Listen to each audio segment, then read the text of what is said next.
A Terra, vista do espaço, é azul. A presença do oceano é muito marcante.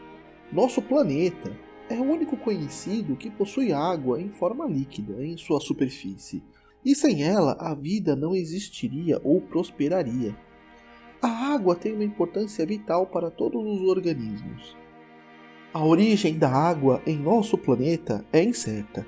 Existe uma hipótese de que ela tenha vindo do espaço, junto com meteoritos e cometas, durante e após o processo de formação da Terra. E com o passar do tempo, se formou um gigantesco oceano e um enorme continente que se movimenta.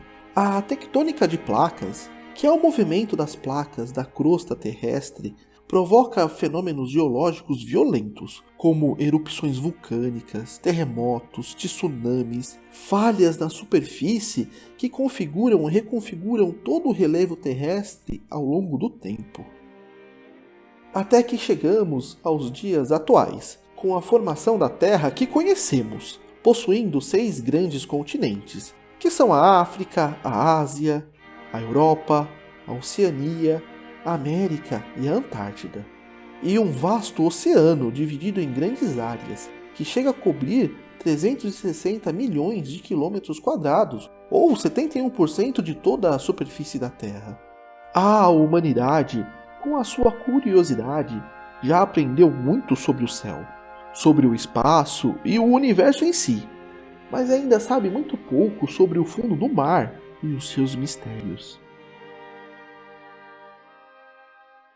Em CDZ, chegamos à saga de Poseidon, e os nossos bravos guerreiros têm a missão de invadir o templo submarino do deus dos mares para destruir 7 grandes pilares, que representam os 7 grandes oceanos, e assim salvar a deusa Atena e toda a humanidade de uma grande catástrofe climática. E cada pilar possui um general marina que o defende. Então temos o Oceano Pacífico Norte, defendido por Bayan do cavalo marinho. O Oceano Pacífico Sul, defendido por Io de Esquila. O Oceano Índico, por Krishna de Crisaor. O Antártico, por Casa de Linades. O Oceano Ártico, por Isaac de Kraken. E aqui, bem perto do Brasil, o Oceano Atlântico Sul é defendido por Sorrento de Cirene. E por fim, temos o Oceano Atlântico Norte, defendido por Canon de Dragão Marinho. A origem do nome do Oceano Pacífico se deve à história. Quando o navegador português Fernão de Magalhães percorria o litoral oeste da América do Sul em meados de 1520, após passar por um estreito extremamente turbulento e hostil, ele se impressionou com a calmaria e tranquilidade das águas do Pacífico, dando assim o nome que conhecemos até hoje. Entretanto, este nome não condiz com a realidade. O Oceano Pacífico é muito perigoso, e nele está localizado o chamado Círculo de Fogo, uma área constantemente afetada por abalos sísmicos e erupções vulcânicas. O Anel de Fogo do Pacífico, como também é conhecido, é formado por uma série de encontros de placas e fossas geológicas, onde estão alguns dos pontos mais profundos do nosso planeta, como a Fossa das Marianas, que se estima possuir absurdos 11.000 metros de profundidade. Veja a comparação de tamanho entre a Fossa das Marianas, um ônibus espacial e o Monte Everest. É uma região extremamente profunda. É um ambiente muito frio, com uma pressão local de mais de 1000 vezes a do nível do mar. E apesar destas condições extremas, esta região abissal é o lar de inúmeras espécies, como o estranho peixe pescador demônio, o peixe machadinha das profundezas e o tubarão goblin. Outra região com um relevo oceânico marcante é a cadeia dorsal mesoatlântica, que consiste em um conjunto de montanhas que fica abaixo do nível do mar. O seu surgimento teve início há mais de 200 milhões de anos atrás, com o afastamento das placas da América e da África, e assim formando o maior agrupamento de montanhas do mundo, chegando a ter mais de 65 mil quilômetros em toda a sua extensão. Indo mais ao sul, permeando o continente sul-americano, por toda a extensão da costa brasileira, existe um prolongamento natural da plataforma continental do nosso país, e que fica submersa. Ela compreende até o arquipélago de Trindade em Martins Vaz, e também de Fernando de Noronha. Esta extensão é chamada de Amazônia Azul, cuja área correspondente é aproximadamente 3,6 milhões de quilômetros quadrados, sendo o equivalente à superfície da floresta amazônica, uma região de valor econômico, científico e ambiental inestimável, e demonstra a soberania e a importância do poder marítimo do Brasil. Bom, agora vamos sair da Terra e ir em direção ao espaço. A cor azul, além de retratar os nossos oceanos, é a cor predominante do planeta Netuno, que é representado por Poseidon, o deus dos mares.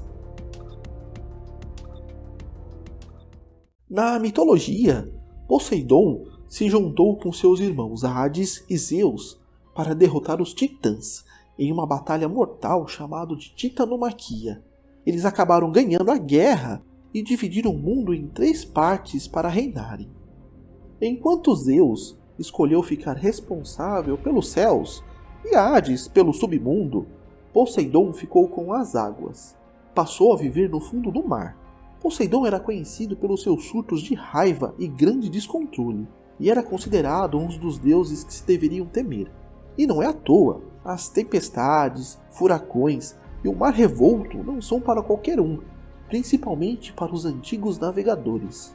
Como Poseidon, o planeta Netuno é furioso e extremo.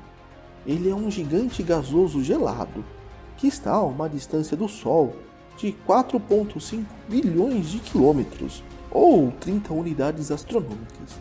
A luz leva mais de 4 horas para viajar até o planeta. Ele foi visitado pela sonda espacial Voyager 2 em 1986, após uma viagem de 10 anos. A sonda registrou imagens incríveis. Com ela, descobrimos que lá existem as tempestades mais violentas do sistema solar e ventos viajando à velocidade do som. A Voyager 2 registrou também uma grande tempestade do tamanho da Terra, que foi apelidada de a Grande Mancha Escura. Atualmente, com a ajuda do telescópio espacial Hubble, descobrimos que esta grande tormenta não existe mais no planeta. Netuno também possui uma exorbitante pressão interna. Acredita-se que lá exista um oceano de carbono líquido, icebergs e chuvas de diamante, e isso é muito incrível! Orbitando Netuno, também existem 14 satélites naturais conhecidos, sendo o maior deles Tritão. Este corpo celeste recebeu o nome em homenagem ao deus marinho Tritão, que na mitologia grega é o filho de Poseidon, sendo a representação masculina de uma sereia. Tritão possui uma órbita retrógrada e inclinada. Isto é um indício de que provavelmente ele não tenha se formado junto a Netuno, e sim foi capturado pela gravidade do gigante gelado. E com o passar do tempo, ele vai se aproximando cada vez mais perto de Netuno, e chegará um momento que Tritão será despedaçado pela atmosfera do planeta, e possivelmente se tornando um grande anel em torno dele. Sendo maior que Plutão, Tritão é a 7ª maior lua do sistema solar, e chama muito a atenção dos cientistas, pois acredita-se que exista um oceano de água líquida abaixo da crosta de gelo que o envolve. E, existindo água, ele se torna um excelente candidato pela busca de vida fora da Terra.